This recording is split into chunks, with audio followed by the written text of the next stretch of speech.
Okay, so we're driving along, you're getting ready to take your drive test. You do not want to have your hand on a camera like I'm doing and your hand up here. You want to have the hammer, you want to have the hammer, yeah. You want to have the hammer, okay. Guys, I can't talk this morning. So, you want to have your hand on the left side here and then your right hand over here, okay? So basically we're going to be at 9 o'clock and 3 o'clock. That's how you're supposed to hold the steering wheel. You want to go exactly the speed limit that the sign says. So basically this is 45 in here. I need to get down right to there, okay? Now, when you blinker, I'm gonna blinker here, okay? I'm gonna blinker. Look in your rear view. Look in your rear view. Look in your left mirror. Look in your right mirror, and then you want to lean forward a bit and exaggerate. Just turn over your shoulder majorly. Look over your shoulder in a big way to the left and also to the right, and you just kind of want to look around. Now, one of the other things you want to do is you want to keep your eyes looking around, looking in your rear view, looking around, okay? So you're going to be going like this, looking in your rear view, side mirrors like that, both hands on the wheel. You don't want to look nervous. When you first get in the car, you want to check the brake, put the brake off. You want to check the rear view mirror, both mirrors. You want to adjust your seat. And don't forget, when you park the car, when you get back to DMV or your LTO, whatever it is in your country, it's probably a little bit different in some countries. But anyway, in the United States, DMV, you get back to the DMV and you park and you think, okay, I'm done. Well, you're not, because you got to pull the brake. If you don't pull the brake, you're going to get marked for that. You're going to, and there's some things that will just downright disqualify you automatically. You just won't get your driver's license. So don't forget to do that, all right? And when the speed limit sign is coming up, like this red sign here, it says 45 miles per hour, that's in the shoulder, whatever. Sometimes we'll see that sign and we immediately start speeding up. No, you gotta wait till you get actually after the sign. And when you see the sign, get to the sign and change speed right at the sign or right after the sign. Okay, so when you get to a stop sign, you want to stop and count to 3 seconds. Stop, totally stop, and then count 1, 2, 3, and then go. One of the other big things is you do not want to, when you get up to the line, you know where your front of your car is.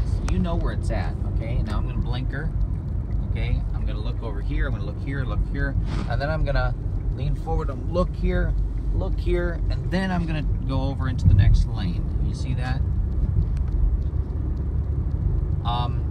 So what I was saying is, when you get to a stop line, stop sign or stop street light, for example, a red light or something like that, or a stop sign, what you want to do is you want to make sure that there's usually 2 lines. There's a crosswalk line, and then there's another line that's before the crosswalk line, which is your boundary line. Most people think, just go right up to that. Actually, you want to stop where the line is actually visible in front of your hood.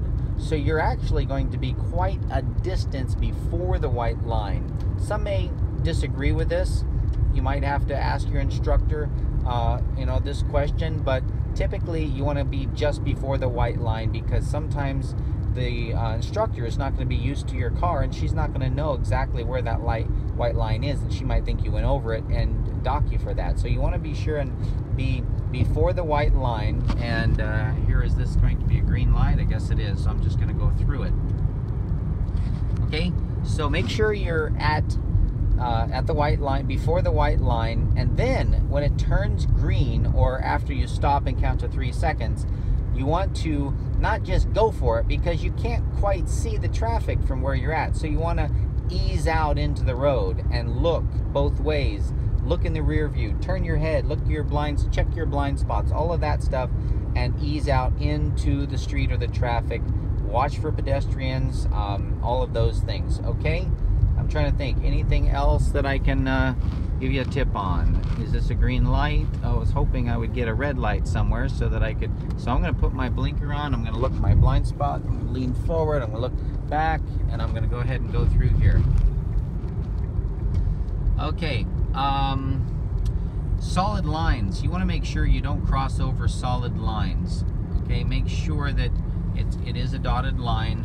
And I've never known of any driver test person doing this, telling you to do something that's illegal, but it might happen. It might be a trick question. I don't know if they're allowed to do that or not. I need to research that, but definitely know, like if they say change lanes like this, you don't want to change lanes on a white line like that. That's not legal. You can't do that, or a double line. It needs to be dotted. And so that's it, guys. If you follow all of those and you drive the speed limit, and when you get in, check the brake, make sure it's off. Then when you stop, make sure the brake is back on. If you want to parallel park, of course, that's different instructions. Basically, you drive up. You should know how to do that, but you drive up to the vehicle, okay, lengthwise with it, and then you turn in. You back up, make sure you don't hit the curb. It takes practice, really. That's something that just takes practice.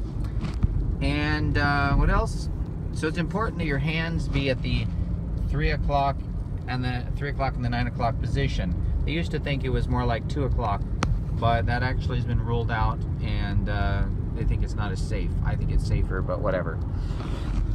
Let's see, anything else? Do not have a cell phone going. Leave your cell phone at home. Don't have the radio going. Try to be relaxed, but be very alert. Don't look too nervous. You're going to automatically fail if you're too nervous. And you know, feel free to talk some, but really don't ask questions, because you're supposed to know, and they're testing you on these things. So if you ask a question, you might say, wait a minute, I can't answer a question, that's inappropriate, and they might just disqualify you. I don't know. Okay, so guys, drive safe, kids, and I know you'll do just fine. Okay, take care. Oh, you know what I did before I went? I'm a Christian, so I asked him if I could have a word of silent prayer, and I prayed out loud. I just prayed for protection, and you know, that really set the tone a bit. And my driver instructor was smiling and very happy. I've always, when I get in a vehicle, it's like putting a loaded gun right up to your head, really, quite honestly. I mean, think about it. We're only inches away from death constantly, and so you really do need protection. You need your mind alert, and I think that's one of the most important things, is to have God with you at all times, and to be driving safely at the same time. But you should never drink and drive. Don't even drink substances like, I wouldn't drink like this, you know, these energy drinks and stuff like that boost up your energy, and tons of caffeine and stuff like that, because it does affect your ability to make decisions. Okay, that was proven.